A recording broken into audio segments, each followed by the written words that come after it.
কান্না শুরু করেছে। হ্যালো সকলকে, প্যাকিং চলছে। কি কি নেবে কি না নেবে, নাইটি টাইটি লাগবে, শাড়ি টাড়ি নিতে হবে, গুছানো হচ্ছে।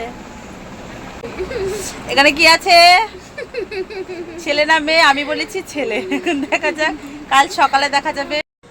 সকাল সকাল রেডি হয়ে আমরা বেরিয়ে পড়লাম। ওরা আমাদের জন্য অপেক্ষা করছিল, এসে দাঁড়িয়েছিল কিছুক্ষণ। এই যে উনি লেটে এলেন। এখন টোটোতে বসে একজন নার্ভাস, এত নার্ভাস হচ্ছে, মাথাটাই খারাপ। যাই হোক, আমরা নেমে পড়লাম নার্সিংহোমে। এখন যাচ্ছি, ও তো ভীষণ এক্সাইটেড প্লাস নার্ভাস কী যে হবে। এখানে সব রিসেপশনে গিয়ে কাগজপত্রের কাজগুলো সেরে নেওয়া হলো। আমরা ততক্ষণ এখানে বসে আছি, সকাল তখন 6টা বাজছে। এবারে যে কাগজপত্র সেরে ওকে এতে স্ট্রেচার করে নিয়ে যাওয়া হচ্ছে। এবার লিফটে করে নিয়ে যাবে, কারণ যতই হাঁটতে পারতো কারণ হেঁটে হেঁটে নিয়ে যাওয়া হয় না। যে নামালো হুইল চেয়ারটাতে করে পুরো রুম পর্যন্ত নিয়ে যাবে। এবার কোইন্সিডেন্স ব্যাপার হচ্ছে, এই ঘরে 7 মাস আগে আমার ছেলে হয়েছে, এই ঘরেই আমার বেবি হয়েছিল 213 নম্বর রুমে, আর ওরটা হলো 215 নম্বর রুমে। যাই হোক, উঠে গিয়ে বেডে গিয়ে বসেছে। এখনও চেঞ্জ করিয়ে দেবে, চুল বেঁধে দেবে, এই কাজগুলো সব ফর্মালিটিসগুলো মেনটেন করবে। এই যে সেই সুন্দর ড্রেস, সিস্টার এসে ওয়েট প্রেশার টেশারগুলো মেপে দিয়ে গেল। চুল টুল বাঁধতে হবে, ওটির জন্য রেডি করছে আর কি। স্যার চলে এসেছেন, স্যারের সাথে নিচে দেখা হয়েছিল।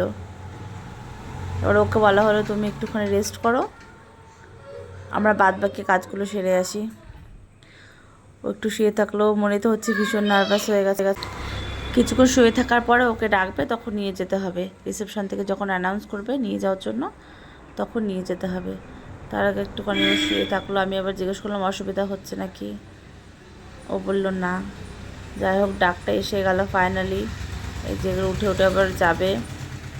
আমি ওকে বলে দিলাম সব কিছু, যে নার্ভাস হবি না, ভেতরে যা যা দেখবি, কী কী করবে। অবশ্য আমি আগে থেকেই বলে দিয়েছিলাম, ওটাও ফার্স্ট বেবি। আমার তো এর আগে 2টো হয়েছে এই নার্সিংহোমে। আমি বলেছিলাম ওকে যে কী কী হবে না হবে। এই যে আমার হাজব্যান্ড মানে ওর দাদা বোঝালো, ভয় পাবি না, একটু ভয় পাবি না। ওর একটু ভয় লাগছে একটু একটু, তাই ও বলছে। আমি নার্ভাস হলে কিন্তু ফেরত পাঠিয়ে দেবে। এই যে ওটিতে ঢোকার আগের মুহূর্তে ওর হাজব্যান্ডের সাথে দেখা করে নিল, তারপরে এক্ষুনি ঢুকিয়ে দেবে। ব্যাস, ওরা ঢুকে গেল। এবার আপনারা দেখতে পাবেন সেই অরিজিনাল ভিডিওটা, ওটি ভিডিও আর কি। আমরা এখানে অপেক্ষা করছি, আর ওইদিকে হয়েও গেছে সে। আমি এখানে আওয়াজ পেয়ে দৌড়ে ওদের কাছে চলে গেছিলাম। দেখুন সেই ভিডিও।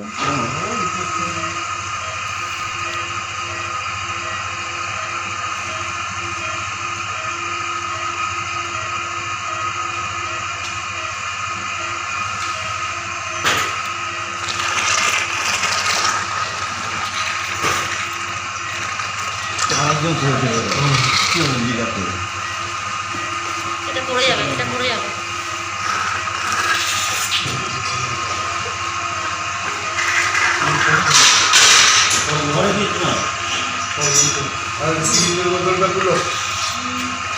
স্পিডের বোতলটা হলো, স্পিডের দেখো পড়ে গেছে।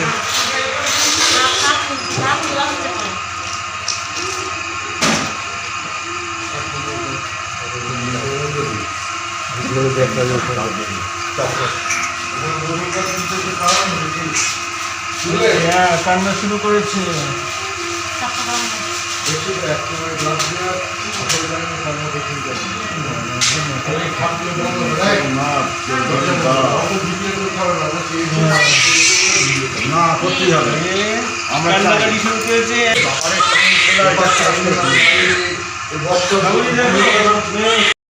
এইদিকে আমরা সবাই টেনশন করছি, অপেক্ষা করছি কখন নিয়ে আসবে, কখন নিয়ে আসবে। অপেক্ষার জন্য সময়ই কাটছে না। আমার হাজব্যান্ড তো ওকে একদম শুধু সান্ত্বনা দিচ্ছে, যা হবে হবে, ছেলে মেয়ে। এ করতে করতে আমার ম্যাডাম মানে বৌদি চলে এলো। ও বলছে ভালো সময় এসেছি, এখন অপেক্ষা করলে মানে বেরোবে, এই সময়তেই ও এসেছে। আবার মিলে ওকে জিজ্ঞেস করলাম কী হবে, ও বললো ছেলে হবে। আমাদের এক্সপেকটেশন ছিল ছেলেই হবে ওকে দেখে। আমরা প্রত্যেকেই বলেছিলাম ওর ছেলেই হবে, এখন জানি না। এই যে এসে বললো শ্রাবণী হালদারের বাড়ির লোক, আমরা বললাম হ্যাঁ। অপেক্ষা আর কাটছে না, মানে শ্রাবণীর হাজব্যান্ড মানে শুভঙ্কর তাকে সামনেখানে রাখলাম, যে বাবা তাকে সামনেখানে রেখেছি যে দেখো তুমি ফার্স্ট দেখবে। আমাদের তো ধুকপুক ধুকপুক ধুকপুক ধুকপুক করছে। ইতিমধ্যে এক্ষুনি চলে আসবে। প্রথমে স্যার এসছে, স্যার এসে জিজ্ঞাসা করলো যে দেখেছো নাকি, আমরা বললাম না। আমি জিজ্ঞেস করেছিলাম স্যার কী হয়েছিল, বলছে দাঁড়াও দেখতে পাবে। তারপরে এক্ষুনি স্যাররা চলে গেল, আবার ওটিতে ঢুকে দেখছে মেয়ে হয়েছে, দেখিয়ে নিয়ে ওরা চলে গেল। এইবার ছেলের বাবা যাচ্ছে দেখতে আমাদেরকে বেডে দেওয়ার পর পেশেন্টকে। ও জিজ্ঞেস করছিল ওর হাজব্যান্ড কোথায়, আমরা বললাম আছে ওইদিকে, বেবিকে অন্য জায়গাতে রেখেছে, তখন ওকে দেয়নি। বেবিকে তারপরে মাসে নিয়ে আসবে বলে করে। ও ভালো আছে সুস্থ আছে তাই বলল। তারপরে এই যে আয়া মাসের কাছে ওর বাচ্চা, তখন ও ঘুমোচ্ছে। মানে হয়ে যাওয়ার পরে 1-1.5 ঘন্টা ওরা ভেতরে অবজারভেশনে রাখে। তারপরে গিয়ে ও ঠাকুমাকে দেখানোর জন্য একটু বাইরে নিয়ে গেল, ঠাকুমা ভেতরে আসবে না বলে। যে হলুদ শাড়ি পরা হচ্ছে গিয়ে বাচ্চার ঠাকুমা, দেখানো হলো। আর অমনি কান্না শুরু করে দিয়েছে। তারপর অনেক কষ্ট করে চুপ করানো হলো, দিয়ে ওর মায়ের কাছে নিয়ে গেলাম। এখানে আমরা সবাই ওকে, এই যে ছেলের মেয়ের বাবা, শুধু মুখ দিয়ে ছেলের বাবা বেরিয়ে যাচ্ছে, মানে এক্সপেকটেশন ছিল যে ও ছেলে হবে। যাই হোক মেয়ে হচ্ছে তাতেও আমি খুব খুশি, কারণ আমার মেয়ে নেই বলে আমার 2টো ছেলে। চুপচাপ ঘুমিয়ে আছে, দেখতে হয়েছে ওর বাবার মতোই। তারপরে গিয়ে আমরা প্রত্যেকে একে একে কোলে নিলাম, অবশ্যই স্যানিটাইজার নিয়ে। যদি ওটা উচিত না তবুও নিয়েছি। ওই লোকটা সামলাতে পারেনি, আরও খুব কাজ, ওর খিদে পেয়েছিল। আমরা চলে যাওয়ার পর ওকে খাওয়ানো হবে, থাকতে দিচ্ছিল না বেশিক্ষণ সময় ভেতরে। ও জিজ্ঞাসা করছিল সুস্থ আছে কি না। এই যে আমরা সবাই আরেকজনকে দেখে পোজ নিতে রেডি। হ্যালো, এই যে আমিও একটু আছি ভিডিওতে মনে হচ্ছে। এখান দিয়ে আমরা একটা স্টিল ফটো তুলেছিলাম। আর এই যে এটা হলো মেয়ের বাবা প্রথম মেয়েকে কোলে নিল, আর কোলে নিয়ে কি বলছে, ইনভেস্টার। ওর মেয়ের মুখ দেখতে পায়নি তখনও পর্যন্ত। ও চাইছে ওর মেয়ের মুখটা একটুখানি দেখবে, কিন্তু দেখতে পাচ্ছেই না, মানে ওঠা যায় না এই সময়তে আর কি। তা একটুখানি আদর করে নিল আগে।